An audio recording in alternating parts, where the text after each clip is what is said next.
कोल्हापुरातील दिलबहार तालीम मंडळाच्या वतीनं गणेशोत्सव विविध सामाजिक उपक्रमांनी साजरा करण्यात येतो।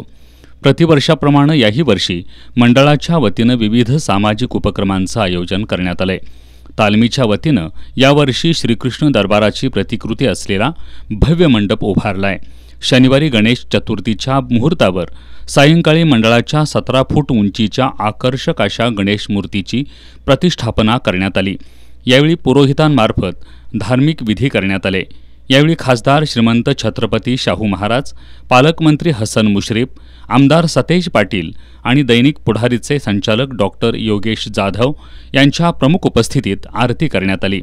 यावेळी मान्यवरांनी मंडळाच्या कार्यकर्त्यांशी संवाद साधून गणेशोत्सवाच्या शुभेच्छा दिल्या। माजी महापौर रामभाऊ फाळके, माजी नगरसेवक विनायक फाळके यांच्या मार्गदर्शनाखाली आयोजित गणेश मूर्ती प्रतिष्ठापना आणि आरती सोहळ्याला शिवसेना ठाकरे गटाचे शहर प्रमुख सुनील मोदी, माजी नगरसेवक राजू लाटकर, रमेश पुरेकर, प्रकाश पाटील, अण्णा बराले, उत्सव कमिटीचे अध्यक्ष अमोल बलुगडे, विजय शिराळे, ऋतुराज शिंदे, पद्माकर कापसे, विजय साळुंखे, विनायक माने, किरण भट, संजय ढमाकले यांच्यासह मंडळाचे कार्यकर्ते उपस्थित होते।